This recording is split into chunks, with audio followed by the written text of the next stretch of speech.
現在のロシアでは、海軍艦艇の旧式化、弱体化が顕著となっており、老朽化した艦艇も多く、修理のためにドック入りしている艦艇や、何年も係留されたままで稼働していない艦艇が多く存在します。ロシア唯一の空母、アドミラル・クズネツォフに至っては、2018年に近代化改修のためドック入りしたものの、工事中に大型クレーンが落下し、甲板に直径約 4.5 メートルの大穴が開くなど、工事の進捗が遅れに遅れました。それでも2022年中には改修が完了する、と発表されたものの、結局は未だにドックの中。さらには今回のウクライナ戦争にて、ロシア黒海艦隊の旗艦である巡洋艦モスクワを筆頭に、複数の艦艇が被弾し撃沈されるなど、海軍として深刻な打撃を受けています。そんな中、ロシア海軍の次世代の主力攻撃艦として、15年も前から建造されていたフリゲートが、やっと本格的に運用され始めました。これは、1980年代に建造された駆逐艦、ソレメンヌイ級やウダロイ級の後継を担うフリゲートとして期待されており、その名は、アドミラル・ゴルシコフ級フリゲート。本艦は、全15隻の建造が予定されていますが、現在収益しているのは2隻で、建造もしくは試験中が6隻、さらに2隻が発注済み、となっています。このアドミラル・ゴルシコフ級フリゲートは、核弾頭を搭載可能な極超音速巡航ミサイル、フィルコンを実戦配備した初の水上艦艇でもあるため、仮に評判通りの能力を持っているのであれば、ロシア黒海艦隊に配備された場合、海上からウクライナ本土への対地攻撃に使えるほか、クリミア奪還を目指すウクライナにとっては厄介な相手となります。今回は、そんな最新フリゲート、アドミラル・ゴルシコフの能力と、黒海艦隊への配備の実現性について解説していきたいと思います。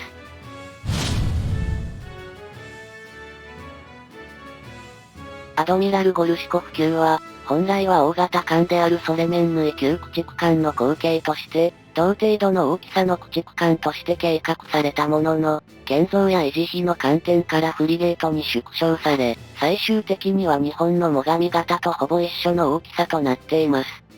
とはいえ、その艦両は15年も前に寄港したとは思えないほどにステルス性への配慮がなされており、環境前面の左右のエッジが大きく削ぎ落とされたほか、マストも骨組みを組み合わせた従来のトラス構造から、六角錐型の統合マストに変更され、なおかつ艦の上部構造物には、ポリ塩化ビニルを用いた炭素繊維強化プラスチックが多用されており、軽量化及びレーダー反射断面積、RCS、の低減がなされています。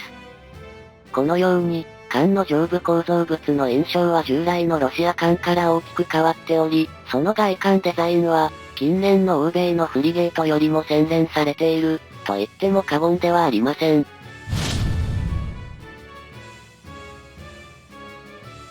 続いて搭載する兵器ですが、前述の通り、本型の大きさは日本の最上型とほぼ一緒なものの、搭載する兵器の数は大きく異なり、ゴリゴリの重武装です。まずは対艦ミサイルですが、なんといっても一番の注目点は、冒頭で紹介した極超音速巡航ミサイル、フィルコンを実戦配備したと言われている点です。フィルコンは、ロシアが2023年1月に初めて実戦配備した極超音速巡航ミサイルで、核弾頭が搭載可能であり、対艦ミサイルや対地巡航ミサイルとして運用されます。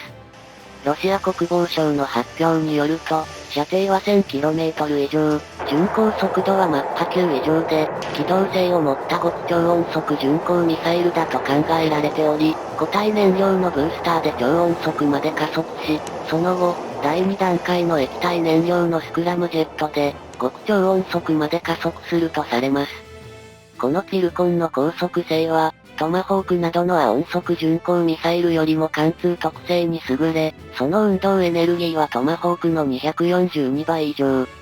また、マッハ9の速度は、既存のミサイル防衛システムでは迎撃困難であることから、これらの性能が本当であれば、空母などにとっては致命的な兵器とも言われます。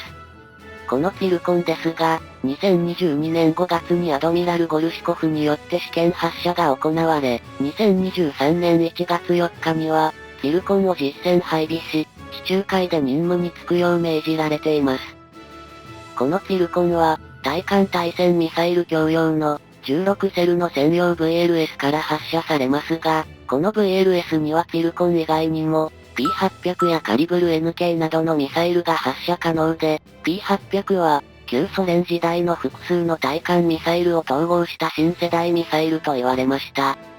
この P800 は、通常3発1組で運用され、そのうち、リーダー機のみがレーダーを作動させ他のミサイルに誘導指示を出す、という運用になっており、仮にリーダー機が撃墜されても、他の機がリーダーを引き継ぐようになっています。また、P800 にはレーダー警戒装置も搭載され、必要に応じて回避運動も行えるようです。もう一つのミサイル、カリブル NK は、潜水艦発射型や水上艦発射型、空中発射型など、様々な派生型が存在し、水上発射型のカリブル NK は、P800 以上の射程を持ち、終末段階では弾頭が分離、マッハ3の超音速でターゲットに向かうため、比較的迎撃が難しいと言われています。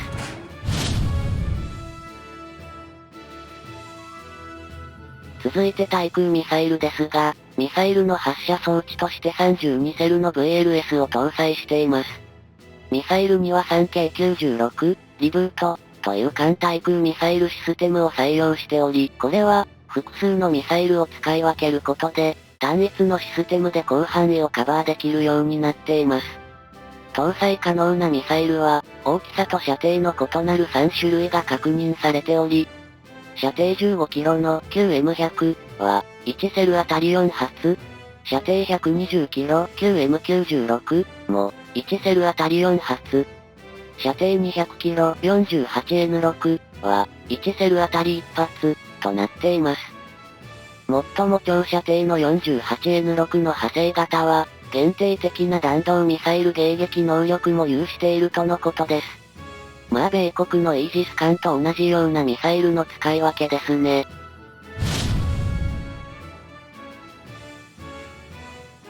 アドミラル・ゴルシコフ級には、対戦ミサイル、カリブル、91RTE2 が搭載されています。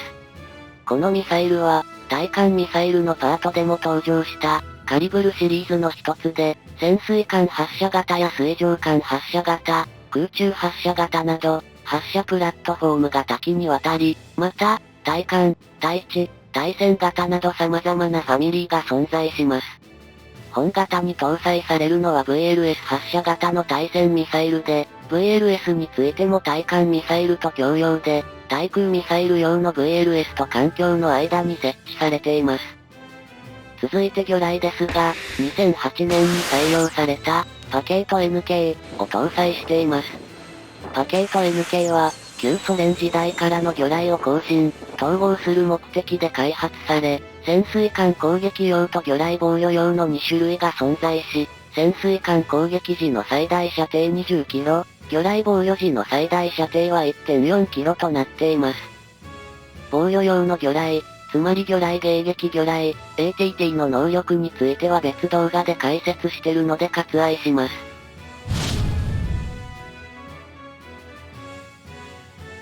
アドミラル・ゴルシコフ級には、主レーダーとして、5P20 系、ポリメント、を搭載しています。これは、空中、水上目標の捕捉から、対空ミサイルシステム、リブートによる攻撃までを一括して担当する多機能レーダーです。アクティブフェーズドアレイ式のアンテナをマストの4面に配しており、1面あたり4目標、4面で16目標の同時攻撃が可能。また、その探知距離は最大で200キロとなっており、日米用と遜色ないスペックとなっています。さらに、マスト頭頂部には、回転式アンテナ 5P27 フルケ4も搭載されており、周波数特性の違いによる探知距離や精度などを補完し合っています。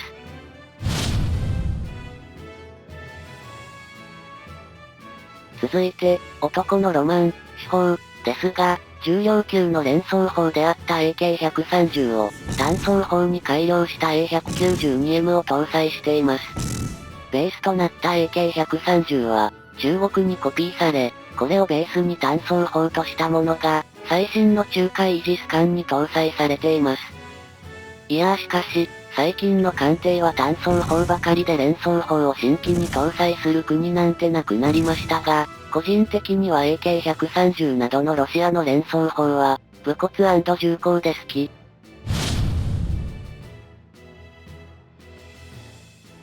さて、話は変わって現在のロシア黒海艦隊ですが、旗艦モスクワを失った現在、今回紹介したアドミラル・ゴルシコフ級の介護艦とも言えるフリゲート、アドミラル・グリゴロビッチ級の3番艦が艦隊の旗艦を務めており、黒海艦隊の主力艦艇としては、2隻のアドミラル・グリゴロビッチ級フリゲートと、3隻のバシリー・バイコフ級コルベットがメインとなっています。本来であれば、今回紹介した最新鋭のフリゲートであるアドミラル・ゴルシコフ級を真っ先に黒海に投入し、それこそピルコンなどの巡航ミサイルを用いてクリミア防衛に貢献できるといいのでしょうが、基本的に本級は北方艦隊の配属となっており、黒海に派遣しようにも、黒海とつながるトルコ海峡の通行制限によって大幅な戦力増強ができません。ちなみに、黒海に入る航路としてはトルコ海峡以外にも存在しており、黒海に隣接するアゾフ海とカスピ海を結ぶ、ボルガドン運河、という航路があります。これは、ロシア帝国、ピョートル一世の時代にその基礎が作られた航路で、もともとは軍艦の往来を目的とした運河として建設されました。現在でも排水量2000トン程度の艦船の往来が可能ですが、アドミラル・ゴルシコフは排水量5000トンにもなるフリゲートなので、このような大型艦は通行できません。黒海艦隊増強のために、送り込まれる可能性があるとすれば、コルベットやミサイル艇など、1000トン以下の小型艦艇が中心になるかと思いますが、黒海艦隊は旗艦モスクワを失ったとはいえ、ウクライナ海軍はあってないようなものなので、ロシアにとって現状の戦力だけでも黒海の掌握は可能なのでしょうね。ということで、現時点ではアドミラル・ゴルシコフ級フリゲートの黒海配備の可能性は低く、基本的には北方艦隊を中心としつつ、バルト艦隊、太平洋艦隊にも少数が振り分けられると思われます。それではこれで、ロシアの最新鋭フリゲート、アドミラル・ゴルシコフ級の解説は終了です。よろしければ、いいね、チャンネル登録、と、新作動画をお知らせするための、ベルマークのポチをお願いします。